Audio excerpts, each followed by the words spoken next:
it's necessary, because going into an eviction, everyone can be safe. They just win the competition, so you can't go and tell someone you're going to vote them out, because they might just win and then get the next HOH. So like, you have to blindside people, which is great. And that also means there's going to be more, like, less unanimous votes. Another good thing. The problem is, it makes someone like Tucker kind of invincible, because you can't backdoor him, because he's going to have a chance anyway, so you're probably just going to put him up normally. Then he has the veto, which is... So here's like the math. You have a 1 in 13 chance at HOH. Then you have a 1 in 6 chance at veto. Then you have a 1 in 3 chance at the arena. For someone like Tucker, it's going to happen like 80% of the time he's going to get one of them. Right. So like, I like what it did for the TV show, but for the game, like how the hell do you deal with Tucker? I just don't Yeah, how do you get him out?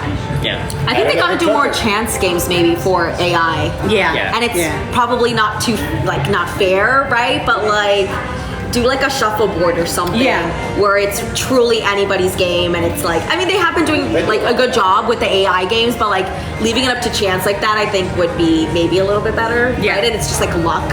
It all comes down to luck. Yeah. Honestly, I think the AI where it was Tucker, Kenny, and Quinn, I think Kenny could have won that. He wasn't trying to win. And Quinn didn't win, and that's how Tucker won that. I think if Kenny had really played to win, and so, but Kenny wanted to go home. I just feel bad. Kenny was checked out. Yeah. So annoying. Yeah.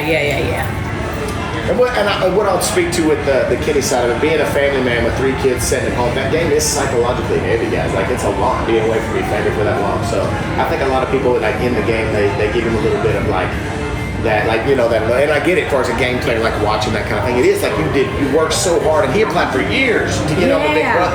But there's still that element where your family becomes worth more than $750,000 at some point, and just to hear their voice and all that, because you go, days not being able to hear them. And I mean, I was feeling him at some points, because I went through my own little struggles with that. Something like, damn, am I really doing my family if I didn't my being here? That kind of thing. So I understand where he was at, but at the end of the day, he should have stuck in there, still fought, and in my opinion.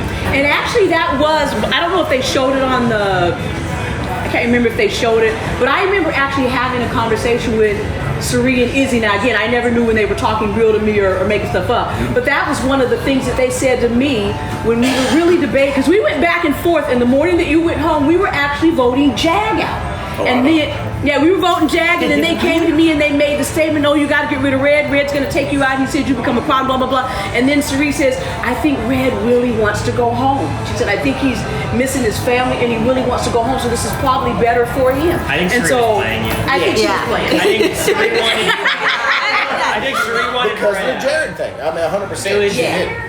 And she told me that. Like, I just talked to her like 2 days ago. And the secret subplot of that whole week was like, okay, we get out Red, and then we blame Felicia to Cameron. Yes! Essentially. Which is exactly what happened. Exactly and then Cameron wins and nominates Felicia. So like Cirie. Well, and it was working. Like, I had a whole speech plan, and I was like, because if I would have been up and I would have got you put you on, like, I was like, guys, we got rid of the king, right? But the queen moves in all directions. This whole like chess scenario.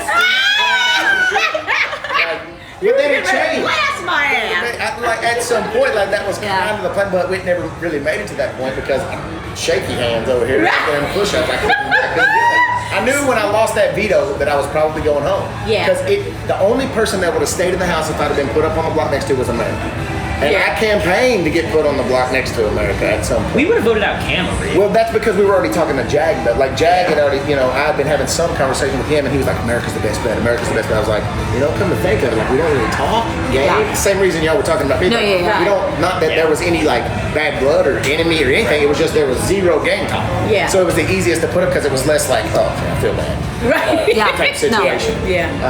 But it just, didn't happen. If Cam just didn't win that veto, you're fine. I think because everyone was so anti-Cam, Cam wouldn't even believe it until like 4 weeks later when America would finally convince him. Right. He was like, man, I really was the target? Yeah.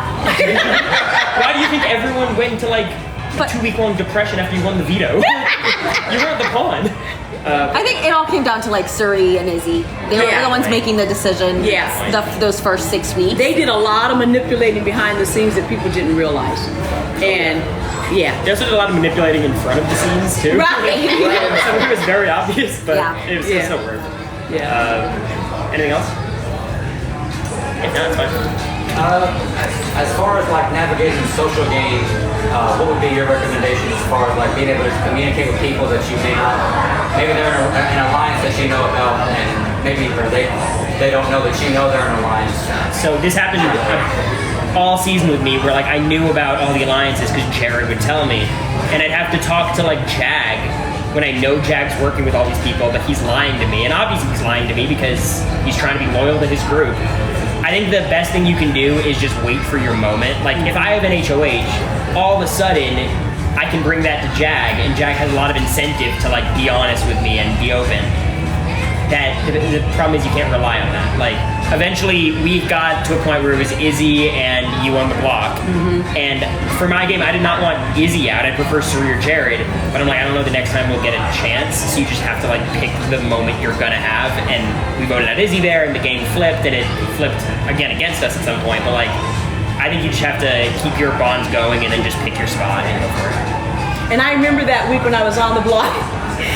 And again, I'm thinking that Cirie and Jared and Mimi, I've got them in the bag. I got their 3 votes. And I remember Cory comes and tells me, I've been fighting for you all week. And I'm like, boy, please, stop lying. And I remember going and telling Cirie and Jared and them, Cory had the nerve to come up and tell me he'd been fighting for me all week and he's been trying to keep me in the house. I was like, why would he tell that lie? They're like, And uh-oh. right. They're like, uh-oh, what is Cory's Cory, doing what? What the fuck are you doing?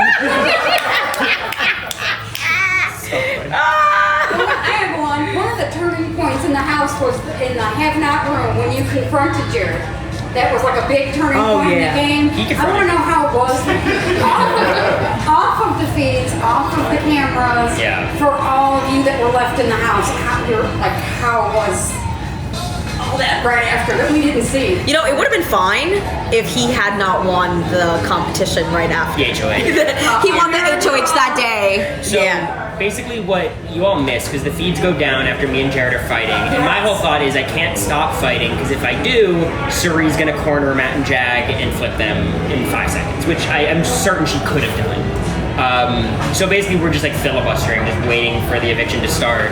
And the thing you all missed was like the scrambling after the fight, where like I'm talking to Matt, and Matt's being shifty because that's how Matt is. And it was only like Jag who was like, we're not flipping, we're good, it's happening. And then like it seemed locked in, and at some point, you know, Blue found out, and you told Blue, right? So like eventually everyone knew about the vote. You guys missed Izzy kind of cursing me out a little bit, which is fully understandable. I was very much betraying, like it's fine. But there was like some moments that were like definitely a little bit dramatic you guys didn't see. They were good. Yeah. I mean, you were just downstairs, right? No, I remember Felicia, because it was me, Mimi, and Blue downstairs doing our hair. You come in, you're like, America, you gotta go upstairs, they're fighting. I said, I'm not going up there. I do not. What do you mean they're fighting? You're like, yeah, it's Cory and Jared, and everyone is up there. I was like, what is going on? Yeah, I was like, I know what this is about. I do not want to get involved. Like, I'll just stay down here, but. Because on every Thursday before on live eviction day, we always get locked in the HOH room. And so that morning, I still wasn't sure if I was coming or staying or going. And Matt came to me. I was sitting up in the game room, and Matt came up to me and he gives me a hug. He said, Mama Fe, you're good. He said, I think you're good. He said, there's a flip happening. And he said, but it's not who you think. Well, I didn't know what he meant by that. It still never registered that Jared and Cirie was throwing me under the bus. But I'm like, oh my God. So Matt goes into the HOH room, and I think you were in there. So this sequence of events was so we were leaving you out of the vote to save you, because we're like, I don't know what Phil's gonna do. Right. And then you found out from Matt, which was not the plan, but Matt is Matt. So then you go to Cirie and like, hey Cirie, what's the deal about this? And no, then I tell Jared, because after Matt leaves and I send him, I said, somebody's already, he said, where's such? I said, they're in the have-not room. Then Jared comes up, he said, what's going on? I said, oh man, Jared, I'm so excited. I said, I found out I'm probably staying. Now, of course. And he said, how do you know that? I said, because Matt just told me. Then Jared, that's what started everything. That's what started everything. I'm thinking I'm doing something good and don't realize I'm blowing up their plan. Yes. So then that's when Jared goes in and says, what the F are you guys doing? Why did you tell Philip? Everything went awry from that. And then when I realized I just kept seeing people pass me, going in the room, and I'm like, what is going on? That's when I came downstairs and said, you guys, I think there's something going on in that. On finale night, your face I made a TikTok of it. Your face when they announced Cory about Cirie and Jared. It's the best. What? How did y'all handle that after like the conversations? Was it just like easy breezy and it is what it is? Were you like What you didn't see is after finale, like we go out and Cory spends the rest of the night, like 3-4 hours in a corner with Izzy.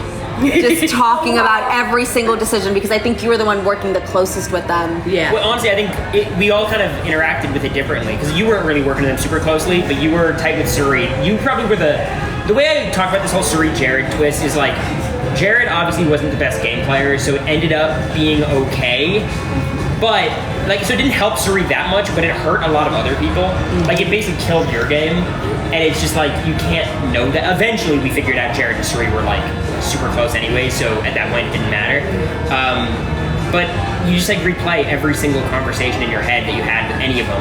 Where I would talk, and what's funny is like you would say something to Jared about like maybe we'll get rid of Cirie at the final 4 or something. He'll let it slide because he's Jared. You tell Izzy, you're like, what do you think about Cirie? And she'll run to Cirie and say, Cory wants to target you at the final 10. I didn't say. It was weird how like Izzy was so much more protective of Cirie than Jared. It was such a weird thing to play around, and like even knowing their mother's son, it makes it more complicated because I'm like, how was I not evicted week 4 when I was telling Jared we should work with Blue in America and get rid of these people? Like, I guess Jared's Jared. He's an enigma. When they said it, it's like, now it all makes sense. I kept trying to figure out, I knew that Cirie was trying to sabotage me. I didn't really pick up on Jared trying to sabotage me, but I knew he had shifted. Because I even went to him and said, Jared, something has happened because we used to talk all the time and now you're distancing yourself. What is that? What happened? And he never told me. I never realized it was because I said, I'd rather have you as a final 2 than her because I don't trust her. Something has happened. And then as soon as they said that on finale night, it's like, oh, Lord, now it all makes sense. And you just say, okay, now it makes sense. Now you can't even be mad. I would have done the same thing if that was my son.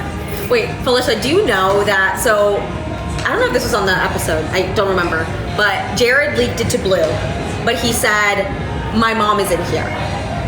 Blue thought it was you, so she spent the next week, like, bugging up. Trying to get in the kitchen. I noticed it. But I actually thought it was because they were trying to send me home. I thought maybe she was sucking up because she's being nice because they're sending me home.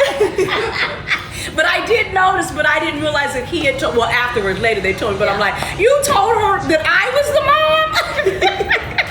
We'll give a couple seconds just to, we got some TikTok people in here that are wanting to ask some questions too. I think a couple of people have come on here. Let's see. You know, I can't read that. What I can't read that. Questions. Swipe to the right, left to right. It'll make the print bigger. here's some reading glasses if you need a Mama Fe. Girl, you know I can't see nothing. Okay, you guys. It says they say they can't see America. They want to see. The only question America and I ever get: are you guys still together? And it's like it'd be weird if we weren't. Also, who are y'all rooting for? Everybody's TikTok accounts. Everybody's asking what's America's TikTok account. Oh God.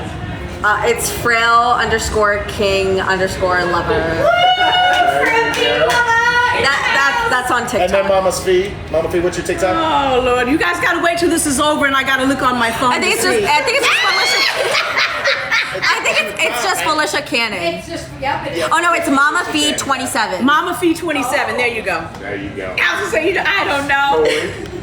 I don't know if I have one. Honestly, Red came up to us right after the finale and was like, "The second you get 1,000 followers, Cory, hit me up. We're running these TikTok lives." And I've never opened TikTok once since then, but I think it's just my name, TikTok. Cory America Yeah, you'll find it. And we all know Hillbilly Red. Yeah. Come on. So what we need is for you guys to start following all of us on TikTok, Instagram, YouTube, Twitter. Just go to all of them. Go to each one of our Instagram pages and we have Linktree and you can find all the rest of our accounts. Silky Sullivan's guys, Bill Street in Memphis. Anybody got any questions for the panel here, guys? We want to get a few questions off from here. Can anybody read the things? I got, there's not really any questions. Yeah, they're just saying, but somebody's saying Bowie Jane. I guess they're asking, okay, I don't know what they're saying. They're just saying Bowie Jane, so they just said her name. What happened in Scary Room post Izzy eviction? We saw what happened on the episode. You and Cirie's fight. Yeah. That was post Zombie Week. Oh, they said post Izzy. What happened? No, Yeah, I think scared they're, with that. I think they're talking about you and Cirie's fight after Jared came back to Zion. You and Cirie got in a fight? No, you. You were all in fight. Well, you guys saw the fight. It was when they were mad at me because me and Mimi voted for Jared to go. Got it. And of course, because of last week, they were going to vote me out. And when I found out, I was so irritated. And that's when when I found out what was really going on, my feelings were hurt. They really were. And so then, but when they got mad at me and said, how could you do this? And I said, stop it. Don't act like I'm doing something wrong because last week you threw me under the bus. Let's just be real about what has happened here. And, and then, Cirie's like, you're not going to let me talk. No, when I get finished. Blah, blah, blah, blah. And so, yeah. I remember during this whole But fight. we hugged and cried at the end and we made up enough to be able to last in the house together. Yep. Do you remember your theory about me? You're like, oh, Cory's in the other room with an ear against the door with the camera spying on us. That's how he knows about all my alliances. I said, Cory, have y'all paid attention to Cory? I said, he sits in what was our room? The scramble. He sits in the scramble room and he listens to the comic room and he listens to the scary room. It's my bed. He sits in the living room. He sits in the living room and he listens to the scramble room. He sits in the kitchen and he listens to the living room. He sits upstairs and he listens to the kitchen. I said, he's all over the place and he just listens to people's conversations. I said, he sits with his hat down and the blanket on him, acting like he's sleeping. I'm knocked out. I'm passed out. I said, and he's hearing everybody's conversation. This is the real snake that we have to watch out for. Whole time it's Matt. Whole time it's All American Boy. Right. Matt was in everybody's alliance. They all looked at him as, oh, he's the All-American guy. He was on everybody's alliance. And actually, me and Cirie talked about that and said, because I remember saying, we should probably be on the lookout for Matt because everybody thinks Matt is just somebody they want on their team. I said, he's in every single alliance. All of them. On both sides of the house. But then it's like, oh, but he's mad. But he's mad. And so you kept letting it, yeah. I'll tell you the things that I did hear come out of the scramble burst was mostly Felicia snoring and talking in her sleep. Oh my God. So one night I'm laying there and I get up like, what's going on? And she says, no, and I'm ready to go find somebody. So I sat straight up out of my bed and she just said that they made a whole video of it on the internet. No. Oh yeah, I've seen that. And then I realized it was just somebody in the other room. I didn't realize I talked to actually Dwayne tells me I talk in my sleep. That's what Quinn's doing this year. He's sleepwalking. Oh, have you seen? Which is like terrifying. Oh, really? He like sleepwalks, like stands up, walks around, and he's in that room with the flower room where they have the beds in the middle. Yeah. So he'll like trip over the beds a little bit. He's sleeping, he was sleeping in the have-not room because it got so bad that like he's like, I don't want to make anyone uncomfortable. Oh, I haven't seen So he was that sleeping much. there last week. I think I don't think he's there anymore because he's not a Somebody have-not. on mine said, what's that thing under Cory's nose? With the mustache?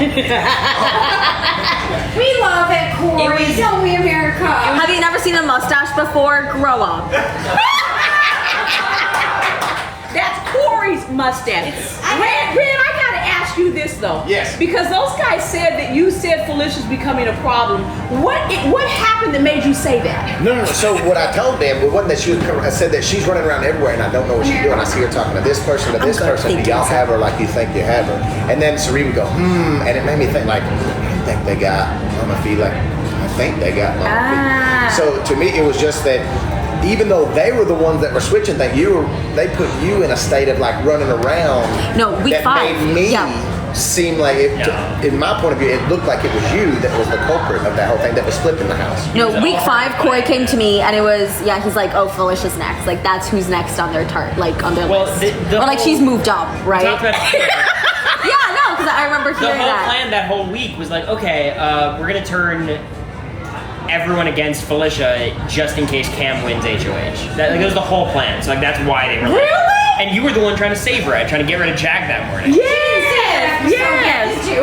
Yeah. So Oh like, my God. and it was funny because you thought Felicia was flipping the vote against you. Against She me. was flipping it for me. you. Right. Exactly. And their plan worked. It just so happened the house flipped on Izzy anyways. Yeah. But their plan was to It get. would have all Because been I always fine, wondered, but Jared was the I was always missing wondering, thing. what did I do to Red? What made him make that statement? And so I Well, they didn't would blame know. things on you. Right. You know And what I I mean? So found they out make that. it See, seem remember what I like said it. about that? I have a question. Wait, was it the Chillers breakup? Why didn't you ask or tell Cameron why you were mad at me? I was always so confused about this. All right, here's the thing. So when it come out, he said these things, and Cirie had also told me something similar right before I went up there. Yeah. So I had corroborating evidence from 2 people, and I was like, do I ask him about it and blow this up? I need to see where it goes. Oh, first. were the 2 people Jared and Cirie? Correct. Oh. I didn't have those 2 things put together. Yeah, right. So in my Yeah. mind, you know, that's what messed And it we all all thought up. Jared was like on the other side. So I thought she was trying to help me, and I thought he was trying to, Cam was literally at that moment trying to screw me over at that moment. And it took me a minute, and I kind of figured it out as it went on. It was one day, and I was talking to Jared, like the next day, like, we're going to have a conversation with Brett. That's ultimately what ended up getting my ass on the block. Yep, that was it. At the end of the day. It's tough. I have a last question as we're wrapping up at 7:30. Your favorite memory in the house, each of you. Easy, Cory winning the double eviction. That was the only time I ever felt 100% safe. That is such a rare feeling in the house. Like, there's so much anxiety all the time, like you don't even realize it until Cory won, where I'm like, I'm gonna survive the double eviction. My favorite always goes home, like, during the double eviction. Like, we're gonna make it, we're gonna be safe this week. That was huge. And at that point, I was like, we make jury. I was like, oh my God, we made jury. And then, It wouldn't start for like 40 days. yeah, but Mom, That was my your favorite. favorite memory. Actually, there's 2. When I won HOH in week 3, I was so excited because I was like, oh man, I actually won HOH. I needed to win it more than once though. But actually the most memorable point to me was actually walking out on that stage, seeing Julie, and going in that door and realizing I am actually on Big Brother. Nothing beats that. Wow. Nothing beats I that. was standing behind you. You were vibrating. I did, it was like, oh my God, I'm actually here. I was right next to Felicia, and production was getting mad. They're like, Felicia, you gotta stop talking. She's like, we're on the stage. It's Julie Chen.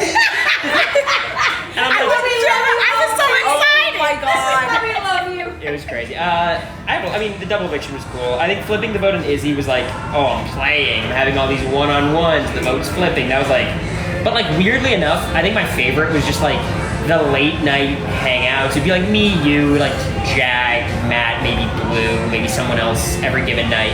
And it was just so like sleepaway camp, like high school hangout, and like you don't have to do that anymore because like how could you? I needed sleep.